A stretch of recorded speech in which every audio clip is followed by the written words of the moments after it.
আপনি দেখছেন কামেল ডিগ্রিধারী একজন হুজুর, উনি সুদের ব্যবসার সাথে জড়িত। আপনি দেখছেন পিএইচডি ডক্টরেট ডিগ্রিধারী, ঢাকা বিশ্ববিদ্যালয় থেকে ইসলামিক স্টাডিজ, অমুক কওমি মাদ্রাসা থেকে দাওরা, অমুক ইসলামী বিশ্ববিদ্যালয় থেকে পিএইচডি, সে গুনাহের সাথে জড়িত, অবৈধ সম্পর্কে জড়িত, বেপর্দা, তার পরিবারে পর্দা নাই, এগুলো সব হারাম কাজের সাথে জড়িত। অথচ দুনিয়া বলছে সে জ্ঞানী, অথচ দুনিয়া তার সার্টিফিকেট দিচ্ছে যে সে জ্ঞানী। তাহলে আল্লাহ সুবহানাহু ওয়া তাআলার এই আয়াতের ব্যাখ্যা কি যে ইন্নামা ইয়াখশাল্লাহ মিন ইবাদিহিল উলামা, আল্লাহকে সবচেয়ে বেশি ভয় করে জ্ঞানীরা। এই আয়াতের ব্যাখ্যা হচ্ছে যে যারা আল্লাহকে ভয় করে আসল জ্ঞান তাদের কাছে আছে, দুনিয়ার ডিগ্রি না থাকলেও। ওই যে গ্রামের অজপাড়া গায়ে একজন মূর্খ অজ্ঞ মানুষ, দুনিয়ার সার্টিফিকেটে মূর্খ, দুনিয়ার কাগজে কলমে মূর্খ, দুনিয়ার মানুষের কাছে মূর্খ, ফজরের সালাতে গভীর শীতের মধ্যে উঠে ওযু করে মসজিদে যাচ্ছে, ও সবচেয়ে জ্ঞানী। ওর মধ্যে পৃথিবীর বাস্তবতা বুঝার, এই পৃথিবীর অবস্থা বুঝার, আল্লাহর অস্তিত্ব বুঝার, আল্লাহর অস্তিত্ব সম্পর্কে জ্ঞান রাখার, পৃথিবী সম্পর্কে জ্ঞান রাখার ভাগ্য তার আছে, এই জ্ঞান তার আছে, এই জন্য সে সবচেয়ে জ্ঞানী। আর একটা কথা প্রচলিত আছে, হাদিস গ্রন্থগুলোতেও আছে, সানাদ কিছুটা দুর্বল, যে আল কাইয়িস মান দানা নাফসা ওয়া আমিলা লিমা বাদাল মাউত, মেধাবী, বুদ্ধিমান, চালাক সেই যে নিজের সমালোচনা করে, বোকা, গর্ধব, অজ্ঞ, মূর্খ সেই যে অন্যের সমালোচনা করে, মেধাবী, বুদ্ধিমান, চালাক সেই লিমা আমিলা বাদাল মাউত, যে মৃত্যুর পরে কি হবে তার জন্য প্রস্তুতি নেয়। আমি যদি মারা যাই, আমার মরার পরে কি হবে এই চিন্তা করে যে প্রস্তুতি নেয় সে মেধাবী, এই চিন্তা করে যে প্রস্তুতি নেয় সে বুদ্ধিমান, এই চিন্তা করে যে প্রস্তুতি নেয় সে প্রজ্ঞাময়। আর সবচেয়ে বোকা, সবচেয়ে গর্ধব, সবচেয়ে অচল, অথর্ব, মেধাহীন, বুদ্ধিহীন, চালাকহীন, গবেট, নিরেট সে যে মৃত্যু পরবর্তী, মৃত্যুর পরে কি হবে এটাকে নিয়ে সে ভাবে না, এবং এটাকে নিয়ে সে কল্পনা করে না, এটাকে নিয়ে সে চিন্তা ভাবনা করে না, এটাকে নিয়ে সে প্রস্তুতি গ্রহণ করে না। সে হচ্ছে সবচেয়ে বোকা, সে হচ্ছে সবচেয়ে মূর্খ। এটা আমরা পবিত্র কোরআন এবং হাদিস যদি গবেষণা করি, বিশ্লেষণ করি, স্পষ্টভাবে বুঝতে পারি।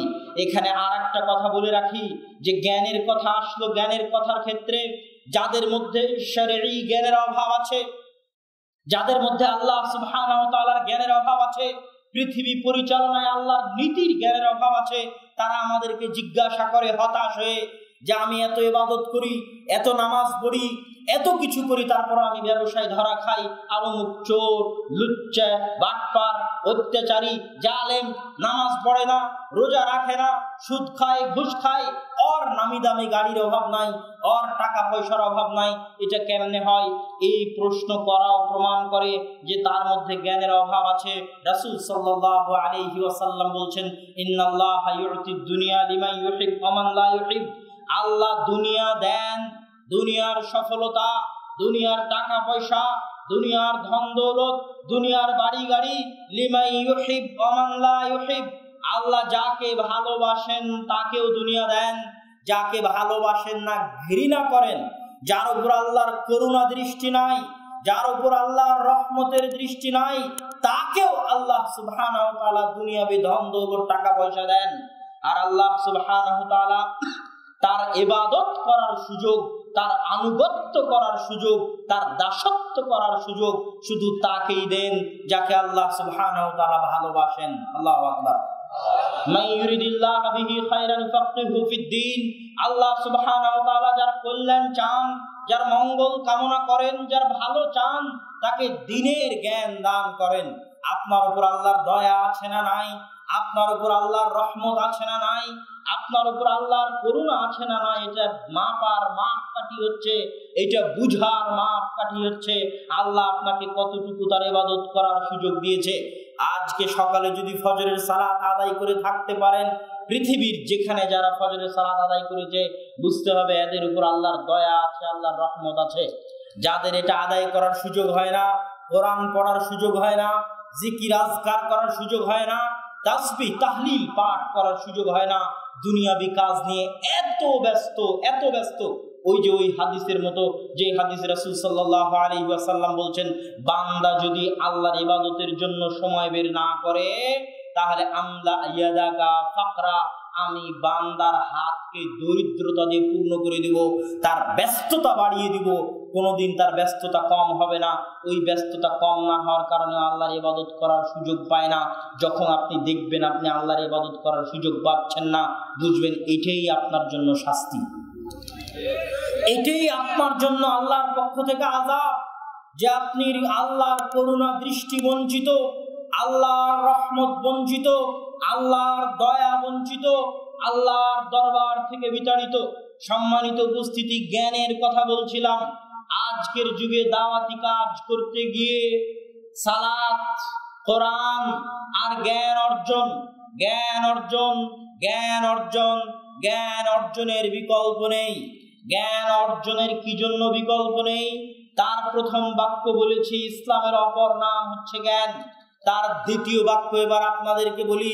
রাসূল সাল্লাল্লাহু আলাইহি ওয়াসাল্লাম বলছেন যে ইন্নামাল উলামা ওয়ারাসাতুল আমবিয়া, নবীগণ হচ্ছেন, আলেমগণ হচ্ছেন নবীদের উত্তরসূরি। আর নবীগণ লা ইউরিসুনা দিনারান ওয়ালা দিরহামান, নবীগণ দিনার দিরহাম উত্তরাধিকার সূত্রে রেখে যান না, বাল ইউরিসুনাল ইলম, তারা জ্ঞান উত্তরাধিকার সূত্রে রেখে যান। আগের যুগে যত উম্মত চলে গেছে, প্রত্যেক উম্মতকে হেদায়েত করার জন্য প্রতি যুগে নবী লেগেছে। নবীবিহীন যুগ খুব কম থেকেছে, প্রত্যেক যুগে নবীর প্রয়োজন হয়েছে। আর আখিরি নবী মুহাম্মদ সাল্লাল্লাহু আলাইহি ওয়াসাল্লাম চলে গেছেন, 1400 বছর হয়েছে। 1400 বছরে কোনো নবী এসেছে? 1400 বছরে কোনো নবী আসেনি। ইসলামের দাওয়াত কি বন্ধ হয়েছে? বন্ধ হয়নি। অথচ এই নজির অতীতের উম্মতে নাই। আর মুসলিম উম্মার মধ্যে এই নজির পাওয়া যাচ্ছে, নবী নাই। 1400 বছর হয়ে গেছে, 1000 বছর পার হয়ে গেছে, 1500 বছর হতে যাচ্ছে নবীর বিদায় নেওয়া। আর কোনোদিন নবী আসবেন না, অথচ ইসলাম টিকে আছে, অথচ ইসলাম প্রচারিত হচ্ছে, অথচ ইসলামের উপর আমল হচ্ছে। কিভাবে সম্ভব? তার একটাই কারণ, সেটা হচ্ছে জ্ঞান। ওই যে জ্ঞান রাসূল সাল্লাল্লাহু আলাইহি সাল্লাম রেখে গেছেন, আল্লাহ রাসূলের কাছ থেকে কারা নিয়েছে সেই জ্ঞান? সাহাবীরা নিয়েছে সেই জ্ঞান। সাহাবীদের ক্ষেত্রে আপনাকে মনে রাখতে হবে, আমি যত জ্ঞানী, আমার চাইতে যারা আগে চলে গেছে তারা তার চেয়ে বেশি জ্ঞানী। আলবানী রাহিমাহুল্লাহ যত জ্ঞানী, আলবানী রাহিমাহুল্লাহর চাইতে ইমাম বুখারী বেশি জ্ঞানী।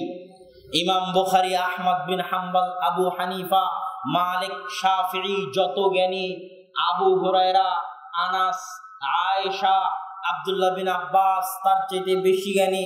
আব্দুল্লাহ বিন আব্বাসের লেখা কোনো বই নাই, আবু হুরায়রার লেখা কোনো বই নাই, আর আমার লেখা 1000টা বই আছে। তার মানে কি আমি বেশি জ্ঞানী?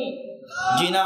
আবু হুরায়রা যত জ্ঞানী, আয়েশা যত জ্ঞানী, আব্দুল্লাহ বিন আব্বাস যত জ্ঞানী, আবু বকর, ওমর তার চেয়ে বেশি জ্ঞানী।